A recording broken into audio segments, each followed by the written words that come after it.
Fontaine and everyone, I'd like to thank you for sticking around for a second time. There's a reason we stopped doing multiple visitor taxing on all of us in the room, but we certainly appreciate you being here for this rescheduled capstone. Mr. Drew is a prime example of what Texas Southern can do. I'm so proud of him. He is a, and he gave me permission to say this, he is a Texas Southern dropout that has returned. He started this program before even I joined this program. 2014, so my first day here. Really? Yes, sir. Oh, you've seen a lot. Stop, go. Seen everything. Did you start in the pilot program or Yeah. when it first started then? Yes, sir. So when they had it farmed out to, who was it now? Was it Flying Tigers? Flying Tigers? Yep. Using that group? Yes, sir. You never told me that. Never ends. Yeah, I met him when I first. You start this shit. All right, he's outstanding young man who's gotten to know each other over a period of time. I tried to get some of the other professors here that just couldn't be here today. How long were you away from the program? I stopped in 2018. When I first got here. I got here in June 18. Yeah, I think I stopped. I remember you being here taking over the program. So Okay. yeah, I was here for that transition. We've come a long way since then, brother. Yeah. Yeah. No, it's a well-oiled machine. I told some folks that. Well, I appreciate that. Appreciate that. All right. We're proud of him. He is currently a software engineer at NASA. Work for NASA. Yes, sir. We just met with them this morning. Yeah, they're gonna help us with our drone program. Okay. Yeah. All right, let's. I am the outstanding student, and this is going to be a good project. Capstone, at least the practices have been. So, Thank you. Okay. Yeah, All right, well, I'd like to welcome our guests, TSU faculty and staff, and of course the students. Thank you guys for being here. So my name is Othniel Drew. Today we're gonna be looking at the accident of China Airlines Flight 140, which was a accident that happened on April 26, 1994 in Nagoya, Japan during the approach to landing phase of the flight. On our agenda today, we'll be starting with a brief history of Just like China. I told him, at any point I can get a call, I gotta take, but just don't take offense to it. Understood. Yes, sir. We'll be starting with a brief history of China Airlines, and we'll transition to look at this flight's route and weather, the aircraft, its crew, then we'll transition to the accident reenactment with crash photos, then take a look at the response and a breakdown of how the accident happened. Then we'll move to our findings using the shell analysis. The shell analysis is an analytical framework for analyzing accidents across 5 domains: software, hardware, environment, liveware, which is the human factors element, and then liveware, the crew resource management element. And then lastly, we'll wrap up with recommendations and lessons learned. A few terms to know is, first one is THS, the trimmable horizontal stabilizer. That'll become a key focus point of this accident. I'll talk about what that is later. Our main aerodynamic cord, that just describes where CG is located on the aircraft. And you have CG, center of gravity, the balance point of the aircraft, essentially. And the key investigating agency is Japan's Aircraft Accident Investigation Commission. That is the equivalent to the NTSB. And then you're probably familiar with the Airworthiness Directive, which is a corrective action issued by the FAA, mandatory action. So founded in September 7, 1959, China Airlines is the flagship carrier of the Republic of China, which is Taiwan. At the time, they operated about 40 to 50 aircraft, ranging mostly for wide-body aircraft for international flights. They operated the Airbus A300, some variants of the MD-11, and the Boeing 747. Their main hub is located in Taipei, which is the northernmost part of Taiwan. And they fly routes to to Japan, Hong Kong, South Korea, mainland China. This flight route took us across, from Taipei, across the East China Sea at 33,000 feet. It lasted roughly about 2.5 hours, and landed in Nagoya, Japan, which is located in the main island of Japan known as Honshu Island. Now, weather was not a contributing factor to this accident, but I've included it for situational awareness. So we had light winds of 6 knots, visibility were greater than 10 statute miles. We had few clouds at 3,000, another broken layer at an unknown altitude. The temperature was 66 degrees Fahrenheit and 2.39 degrees Fahrenheit. Our altimeter setting with the weather report was 29.87 inches of mercury. Nagoya Airport, our destination airport, was a joint use airport. It co-located a air base known as Kamoki Air Base. At the time, they operated both civilian and military traffic. They were a medium-sized airport, so this is in Japan. They don't do ARF ratings, but they do have an ICAO category of 9, which means they're capable of accepting regularly scheduled wide-body aircraft, such as the 777, and in this case, the Airbus A300. On the airfield, so it featured one single runway, 8,990 feet in length. Because it was co-located with a military base, it featured arresting gear systems on both approach ends of the runway.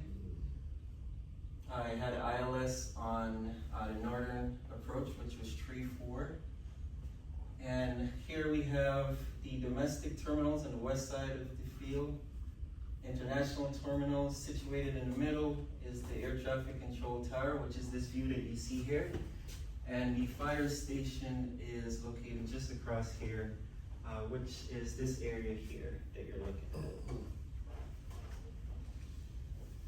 at. Our aircraft was the Airbus A300B4-622R, and it operated under the call sign Dynasty 140.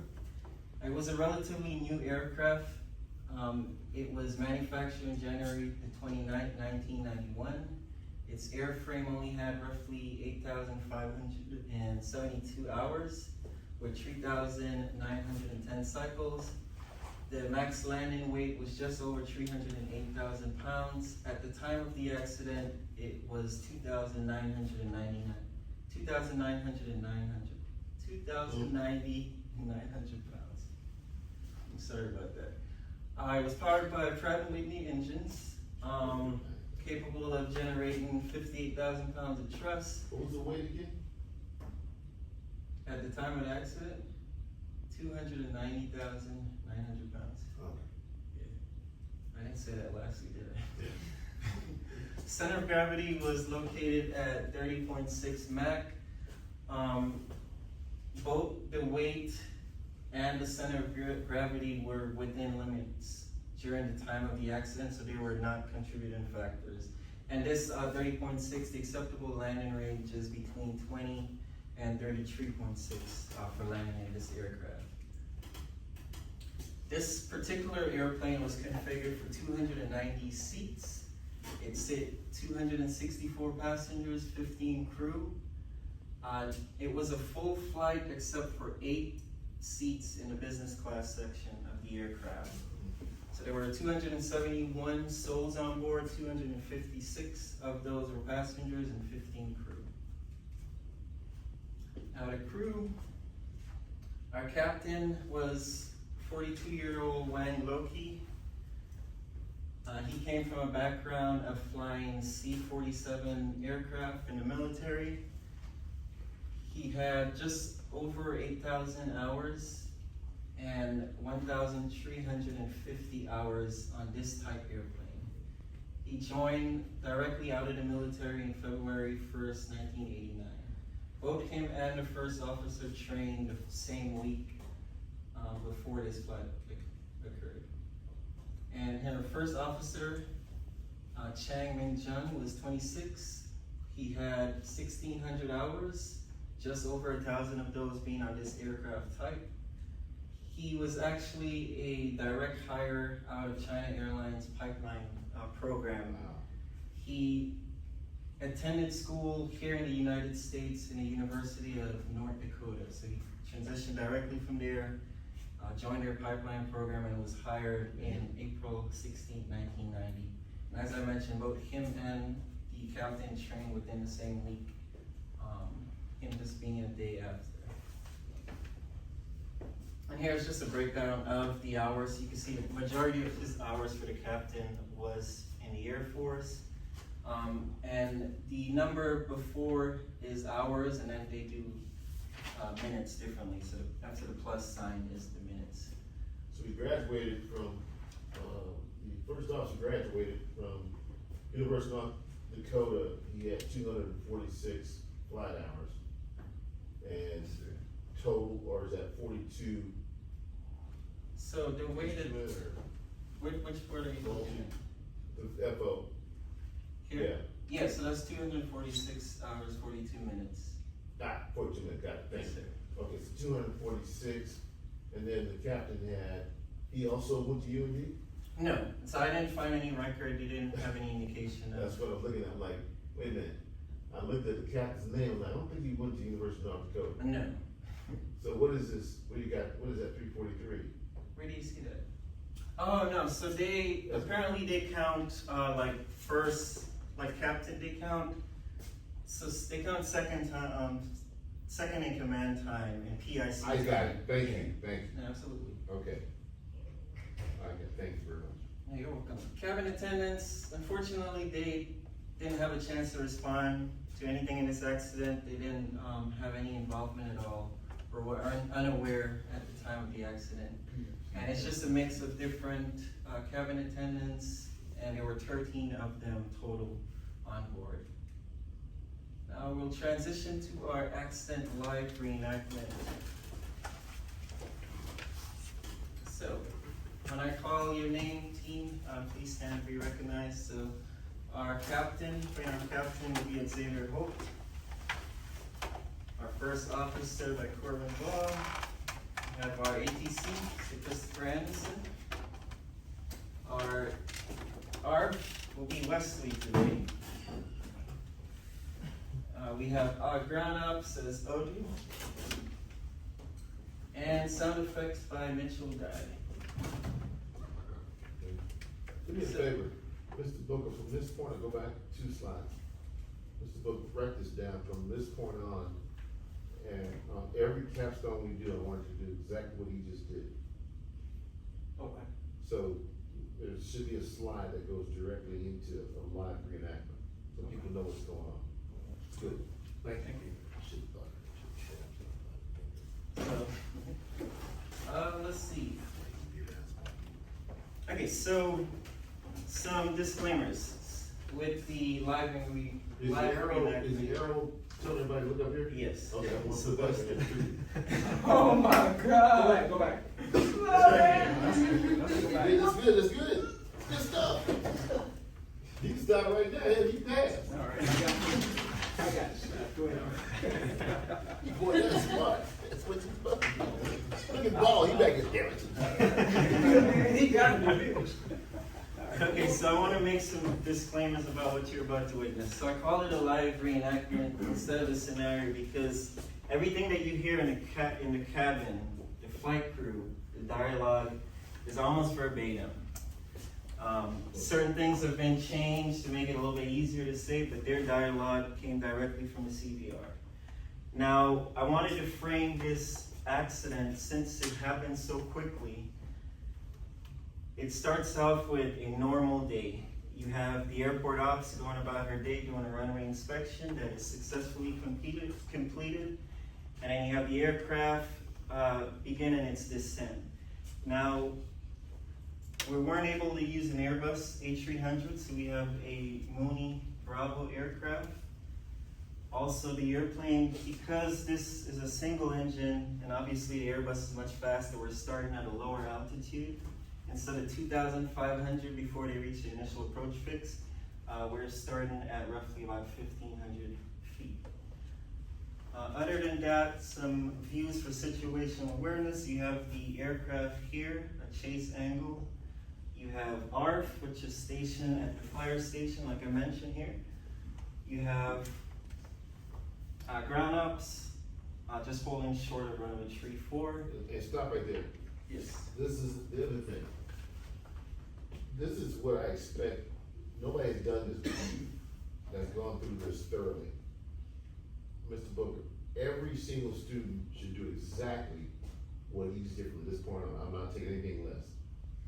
Because everybody just starts up, you don't know where the hell anything is or where you're going. What he's done here is he's walked us through and told us exactly what to expect, where the vehicles are located, what the weather premiums are, where the airplane is in context to the initial approach fix.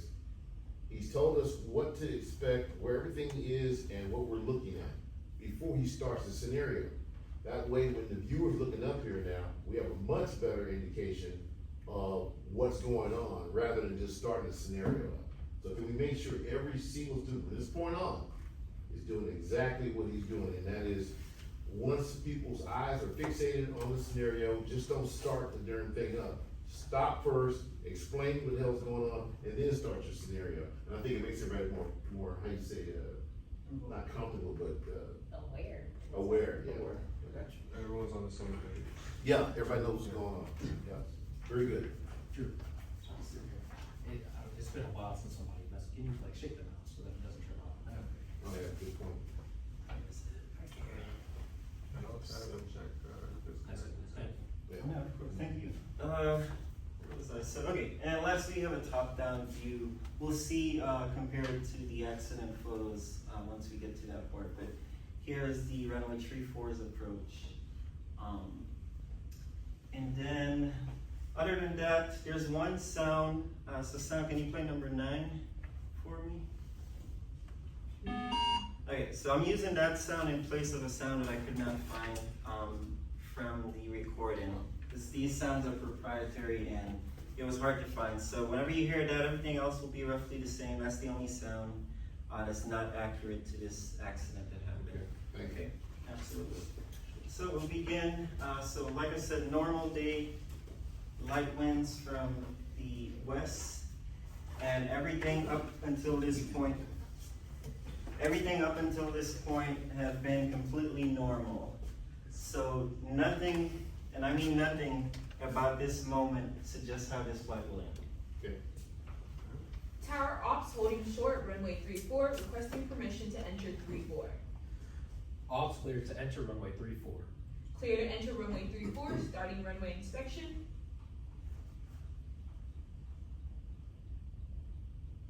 Approach lighting normal. Centerline lighting normal. No FOD observed. Runway surface dry. Okay. No contamination. Ooh.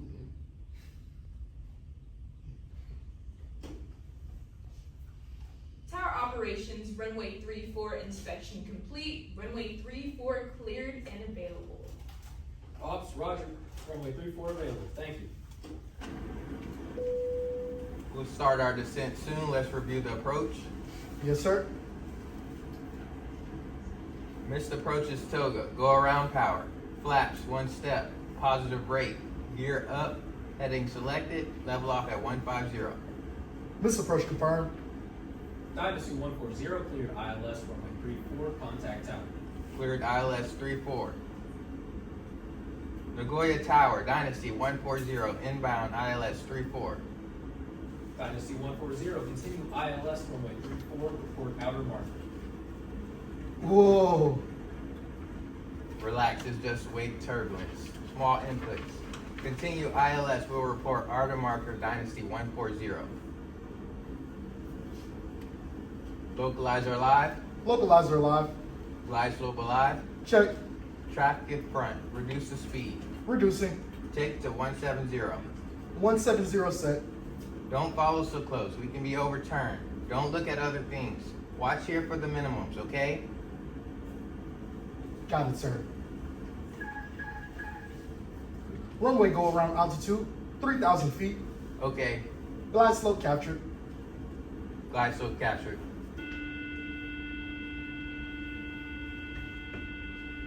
Don't worry about that. Outer marker. Yes, sir. Nagoya Tower, Dynasty 140, outer marker.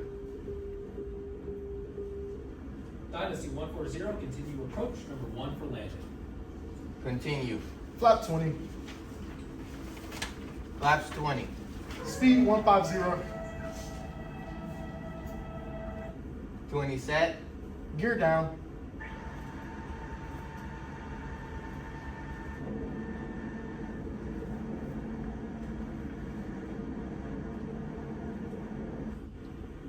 Gear down, 3 green. 30-40 speed V approach. 140. Landing checklist, please. Landing gear down, 3 green. Spoilers armed, landing lights on. Landing checklist complete. Dynasty 140, cleared to land runway 34, wind 290 at 6. Clear to land, runway 34. Small crosswind from the left, all lights on. Now passing through 1,070 feet. Passing through 1,070 feet, the pilot inadvertently triggers the go-around lever. Yeah, we're.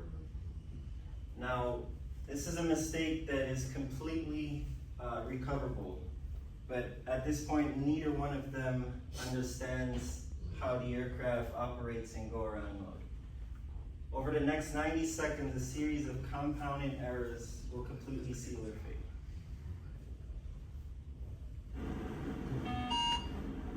You hit the go lever. Yes, by accident. Disengage it. Okay.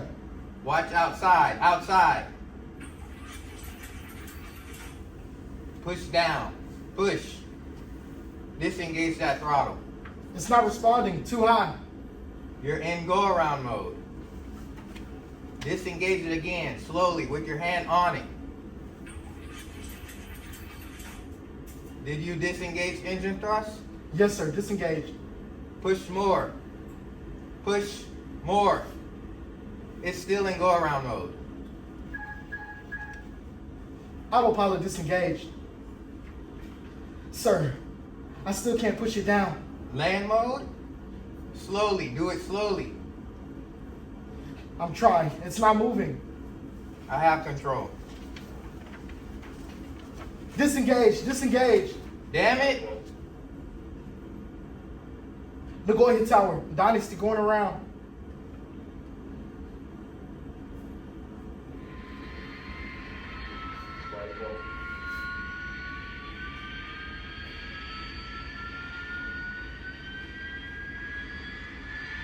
If this goes on, we'll stall.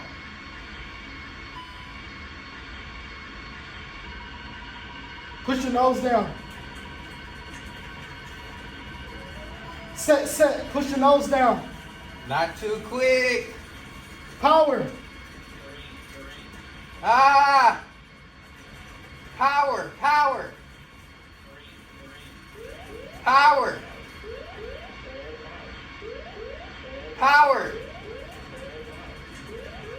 Ah!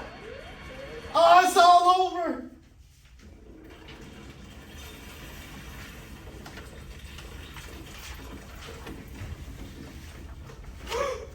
All stations stop immediately. Aircraft on final. Go around. Fire rescue. Crash. Aircraft down short of runway 34. Type Airbus A300. Fire observed. Runway 34 closed. All aircraft Nagoya Airport closed until further notice.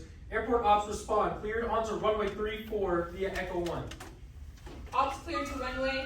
Ops cleared to Echo 1. Rescue 1 rolling. Confirm location short of threshold. Affirm. Short of threshold runway 34. Right at 34.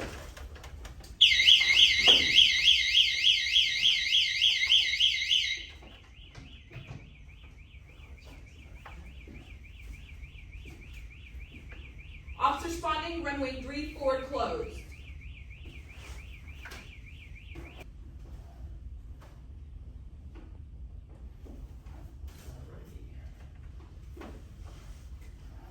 So at this very moment, 250 people are already dead.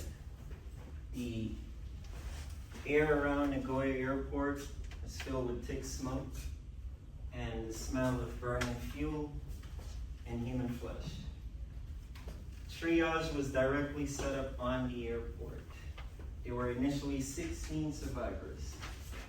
And we'll transition over here to look at some accident photos.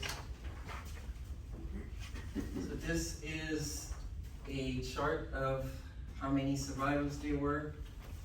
So red is all the passengers and crew who were deceased. There were 7 survivors total. There were 16 initial. 6 were found dead on arrival, and then 3 died following the days following the accident. So here, as you saw on the flight simulator and the tower view, the air crash happened just to the right of runway 34's threshold. Here you can see as well. And from the wreckage pattern, you could see that kind of detected the aircraft stall because it had little forward momentum at the time that it impacted the ground. Here's the upper section of the flight deck. And then here is the first door on the right side, first exit door for the aircraft. Here's the captain's seat, first officer's seat, business class, and then economy. And then these are just various images of the wreckage. So you have the elevator left and right, the trimmable horizontal stabilizer, its jack screw that is responsible for manipulating the THS, and we have the left and right wing.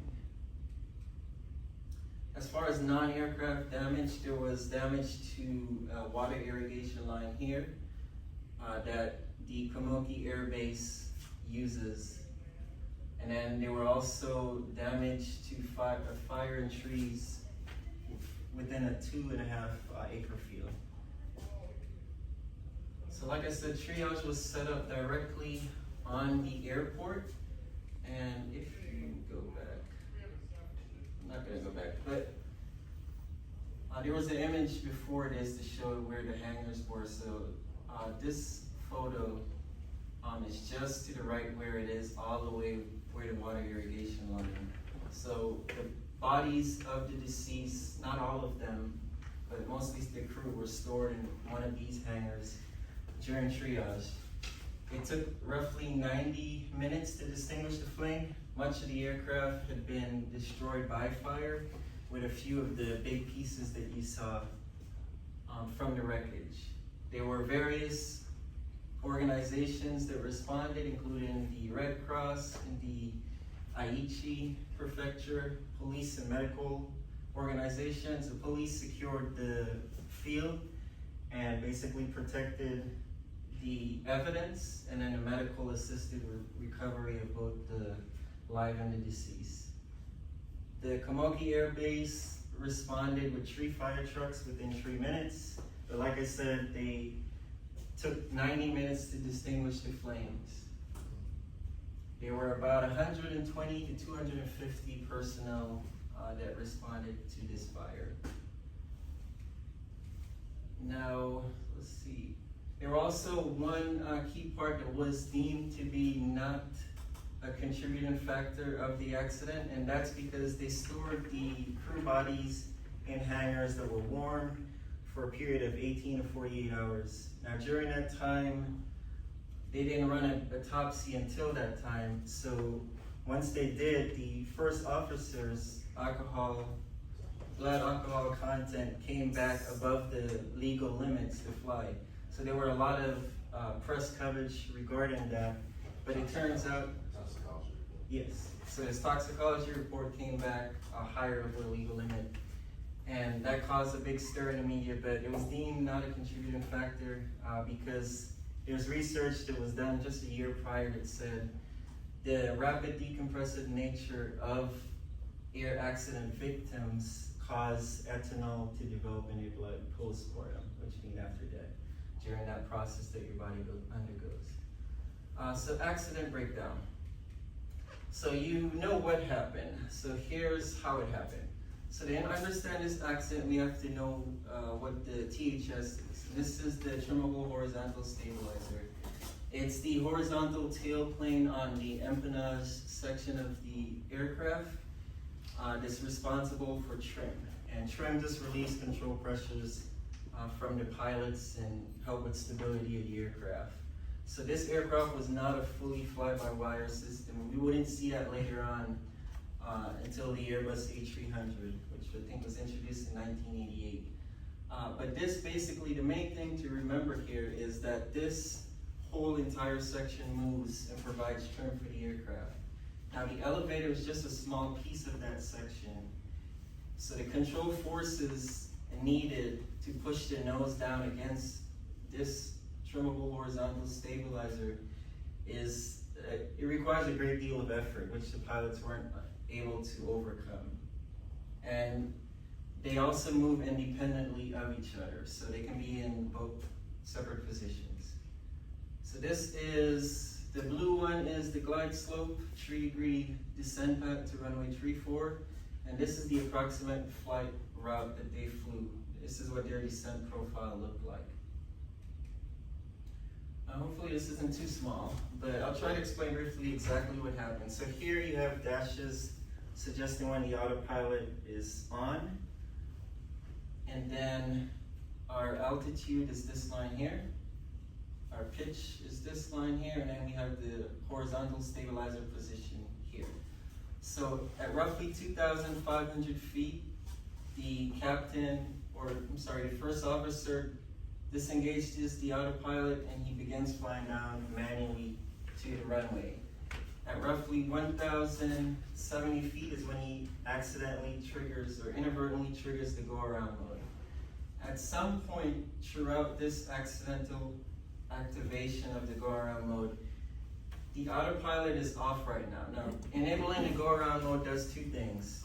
Since the autopilot was off, it provided guidance to the pilot via the flight director, and then it started to increase engine thrust. That caused the aircraft to level off for about 15 seconds. The autopilot was turned on again at some point throughout this. There was no acknowledgement of this between the flight crew, so we can assume that it's an accident. Now, you heard it in the cockpit, they're trying to push the nose down, and they reduce the engine throttle. And you can see that on this next one here. So they reduce the engine throttle, so now the aircraft is in a nose high attitude and losing airspeed, so it begins descending. At some point, the captain takes control, he initiates a go-around. Okay, stop right there. So the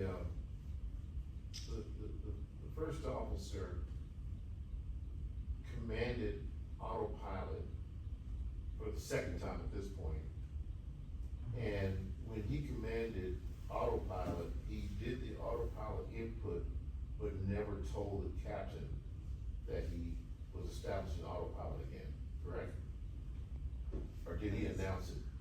Well, it's the part of the report I read, it said there was no acknowledgement between the crew. So it did say that he was most likely the person to do it in attempts to turn off the go-around mode, but there weren't a clear indication that he intended to do it. When they engaged the autopilot, did the go-around function go away, or was it still? No, so when he did that, so two things happened. Mm-hmm. So it was still in go-around mode. In go-around mode, it basically pitches the nose to a predetermined position for go-around, and it increases the engine throttle. So that's what we see here. And the airplane climbs steeply, and at some point, roughly around 1,700 feet, it exceeds the angle of attack and then stalls. And then, so here you can see, this is the stabilizer position. So you can see it's at full deflection, nose up pitch. And then when he initiated that go around, it began to basically go in the opposite direction. So from full deflection, and then it started to move in the opposite direction as the aircraft began to climb up. Yeah, this one here pretty much shows the same thing, it just has different flight parameters like the position of the throttles and stuff like that. So findings, this is our shell analysis. The first one was software related. So the go around mode assumed that a missed approach would be carried out after it was initiated. And there was also two things in the background that helped that decision. One was the flight crew operations manual. There were practically no company that would allow a crew to cancel a go around decision and continue to land. So once they decide that they're going around, they're expected to go miss. Second is that interception to the glide slope always happens from below. There's never a situation where a pilot makes their initial interception of the glide slope from above. So those were the two things that were programmed into the software that prevented this that prevented the go around from entering land mode, for example. Land mode was the actually only mode that they were prohibited from going into after go around was activated. The second one, software limitation, is the THS. So once it's in go around mode, it's command and trim. So they pushing down the yoke had no effect on the aircraft being pitching nose down. Now there was a way to change this, but it was via the manual trim wheel, from my understanding. And they tried to use the electronic trim, which you heard. Hardware, there were two findings. The first one was the go-around lever design. It was intended to be triggered easily, but it was almost too easy to be triggered. So whenever you hold the throttle quadrant, the go-around lever is just this component here on the throttle quadrant, and it's activated in a similar motion that your hand would grip the throttle. So it made it more prone to accidental activation.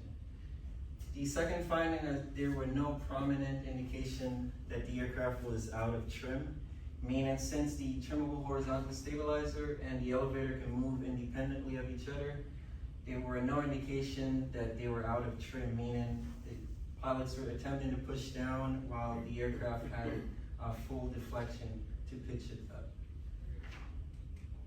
As it relates to our environment, we saw a rapid rise in automation, and overall this had a few impacts on the industry. Is one, we were seeing a drastic reduction of crew sizes, so we went down from 5 crews, which consisted of engineers, flight navigators and such, down to just 2 pilots. And Airbus called this their forward crew cabin. And basically it puts all the primary controls and everything required to operate the aircraft safely in front of the crew rather than behind. And I think the only thing that's behind now is the circuit breakers. And so they do provide safety, but more safety for the electronics rather than the aircraft as a whole. So there was an outpace in training from understanding these systems. Now to Airbus's credit, there was an update to change some of this software and hardware behavior, but China Airlines deemed it to not be urgent enough to implement. Now, and then the last one was the crew lacked the understanding of the modes. So the land mode was the only mode that they attempted to enter after go-around mode. And it just so happened to be that that's the only mode out of probably 9 of them that they couldn't enter from go-around mode.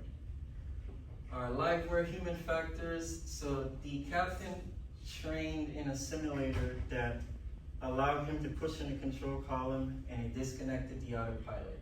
That behavior only worked when the aircraft was not in go-around mode. And so there was a mismatch between his training and what he saw in the actual aircraft behavior. The crew failed to recognize that the THS was in control, and they just tried to push the nose of the aircraft down. So That was another one.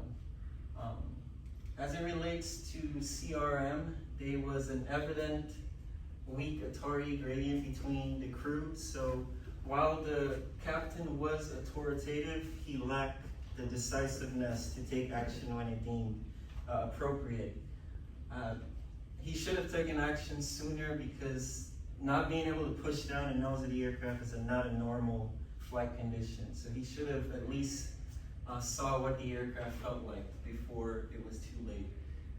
Now the first officer, on the other hand, he seemed polite at first hand, but he's not confident. And there was more parts of the cockpit voice recorder that he didn't hear, but at the beginning, in the initial approach, he's even asking the captain whether to land with lights on or off, or how he should flare the aircraft when it reaches towards the threshold.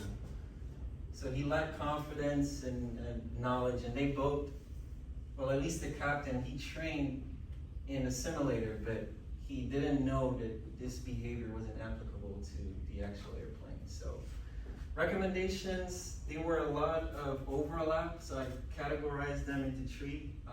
The system design fixes, training and procedures, and warnings and awareness in the cockpit.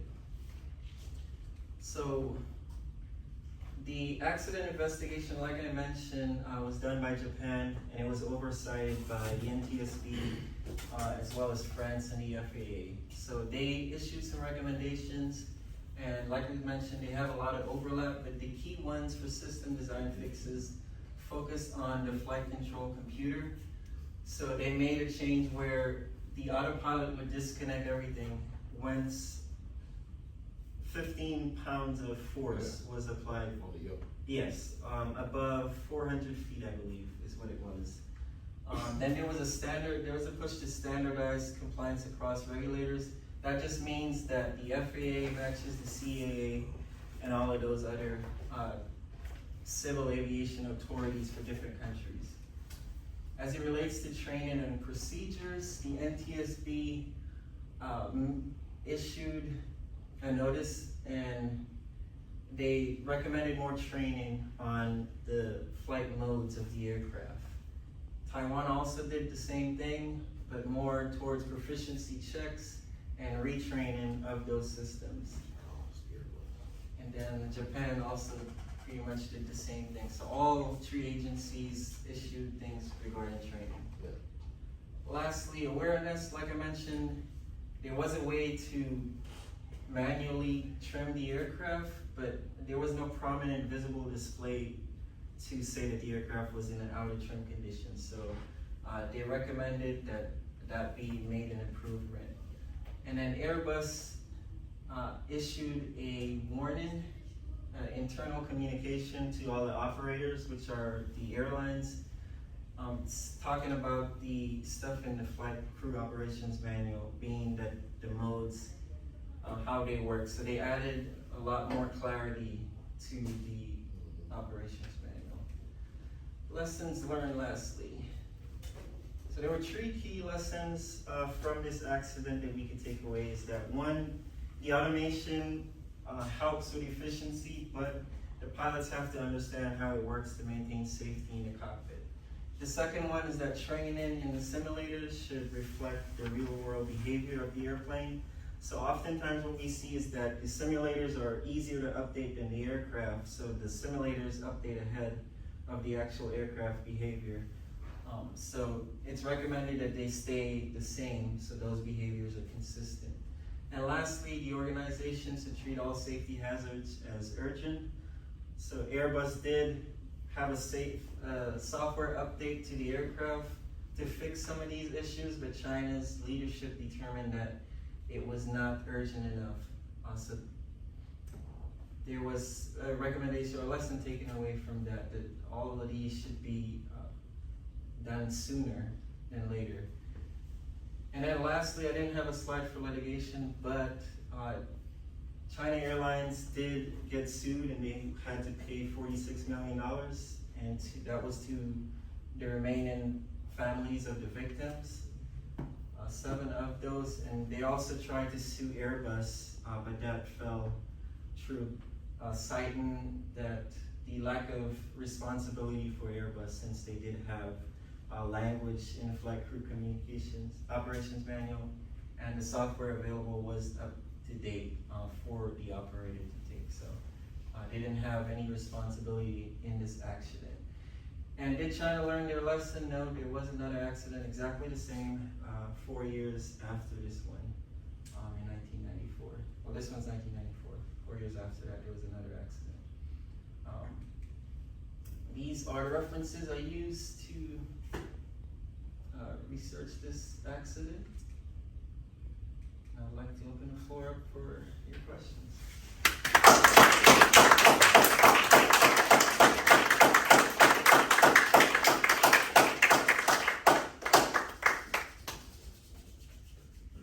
Is there any questions for anyone? Sir. Got a few. The last thing you said, that this accident basically happened again 4 years later, 98. Accidentally knocked on the go-around mode and couldn't figure out how to turn it off. Yes. Really? Same circumstances. I don't remember the location. Same aircraft, same circumstances. Really? And this is because you said it was recommended. Can you go back to your NTSB recommendations slide? Go back, forward. You mean forward as in Is later? Later, yes. We'll go back one. I think it's over here somewhere. Anyway, you said that it needs to be more obvious that the aircraft is out of trim. Right. Right, but that was a recommendation, and I guess it wasn't implemented if this same thing happened So- 4 years later. Yeah, so I didn't have time to dig in too much to the accident, the other accident. I did try to see the differences of how the Airbus, THS, all of the components that it has.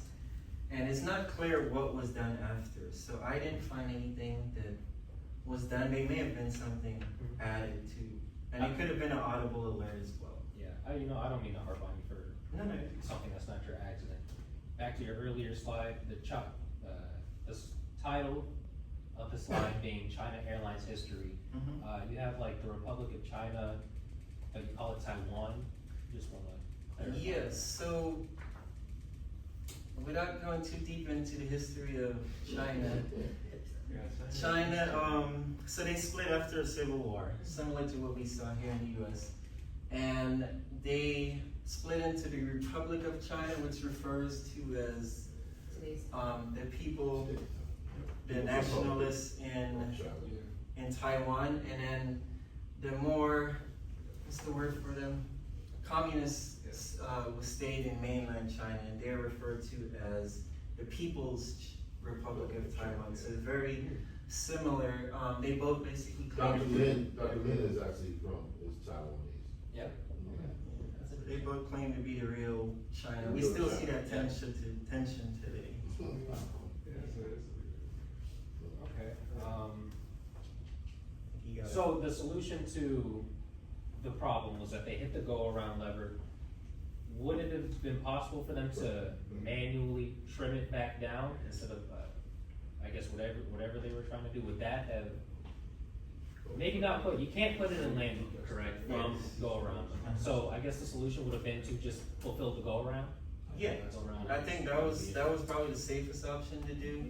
Now, technically, they could put any other mode and then switch it back to land mode. It just can't be directly from go around to land mode. Okay. And you know what?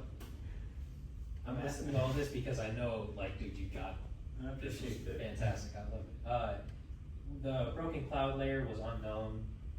That's a small thing, but I just want to know, unable to find it, or was there a difference between how they do METARs here versus? So not necessarily a difference between how they do METARs. We see this sometimes in the US where the equipment just doesn't pick up the cloud layer for whatever reason. Okay, So I'm assuming that's what it is, but I'm not 100% sure. thank you. And then the last thing I have is the dynamic between the captain and the first officer. Do you have anything to say about that? It sounds like a cultural thing. It was very aggressive on behalf of the captain towards the first officer. I don't think it's a cultural thing. Now, they are more, they respect their elders more, but I don't think They should have training, how come you just, It's gonna be on your point, though. I'm sorry. Huh? It's gonna be on your point. oh, you can go ahead. Okay, so, remember I told you like last week, I watched a YouTube video Uh-huh. that talked about this exact same thing. So apparently, with airlines, they like to have their captains initiate their first officers and have them learn on the job while they're doing their work. So that's why he was micromanaging his inputs. That's why the first officer was asking, oh, should the lights go here, should that? Asking all these questions because he's literally learning these procedures instead of like how they did in the simulator or whatever. Because Right. as you talked about, it's different in the actual airplane. Mm-hmm. They were having them learn on the job, so that's why, that's how, yeah, literally, so that's Yeah. why the captain was coming off that way. And also another thing about the captain that, I learned about him was that was his first time being, or like one of the very few, first time of him being a captain on the A300. Cause prior, all of his flight experience was actually on the 747, I believe. He had captain experience. Yes, captain? Yeah. Okay. Training in a simulator in Bangkok, and then so he does have Okay, so experience. well over 1,000 then. Okay. Well, maybe they'll get it wrong. Like I said, there was another one, the exact same accident. Why didn't he just fly the bloody goal around? I mean, That's what I was like, thinking, why did you because fly the Mr. Crouch? At that point, y'all I don't know, couldn't that's figure it what I out. would've done. Hey, that leave the dust in and That's fly the exactly Mr. Crouch. So That's why I was confused I earlier. think he was partly tired. This punk. He just wanted to be on the ground. That's Brother, kind he of said what came tongue. to That's this. pretty, I mean, even the Well, first he got officer to didn't go. go around, so now you have to commit, once you declare the go around, you have to commit at that Right, point. and that's supposed to be practice. Yeah, so- And he didn't follow. And all of the crew were adequately rested. So I think between the cabin attendants, they all had 18 plus hours. Some had multiple days off. Same thing for the captains. So they were all adequately rested. So he just wanted to get on the ground, and he didn't look at the situation urgent enough. He just figured he could just continue the approach. So, yeah. Oh, and then also, to my actual question, could you go to the part where they were talking about the season people on the aircraft, like the season plate? There was 16 that survived, and then it said 6 were dead on arrival. So was that at the hospital, or were they dead at the... No, at the hospital. Oh, okay. So they had a staging area for the deceased basically in the hangars. And then those 6 transported to the hospital. So they usually organize the transport by priority and injury. So, And then the very last thing, you said they didn't implement fly-by-wire on the A300 until you said 1988 or 1988. So like, you said they didn't have fly-by-wire on that system by the time of the accident, but yes. So not full fly-by-wire. So the key difference is here you have mechanical linkages that go to control services. The other one is your command and computer, and that computer keeps you within a flight envelope. and because of that not being fully implemented, that's why they have to use the manual trim instead of the electronic trim, right? Because they're trying to use the electronic trim. No, so it's the. I don't think can you refer to the question? So, since it wasn't fully fly-by-wire, you said one of the ways that they could have counteracted and fixed the go-around move was to use manual trim. But you said they're using an electric trim, or? Yeah, so on the control yoke, it has a switch to go up and down that trims it And electronically. that's the fly-by-wire part. That wasn't active at that time? Technically. It's not that it wasn't active, the go around cancels it, so it ignores Okay. it. Okay, alright, Any other questions? Alright, well, thank Hold you. on.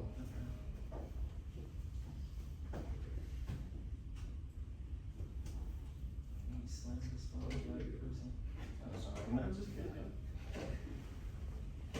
That's my donation to TSU and stuff. That's what they did on me.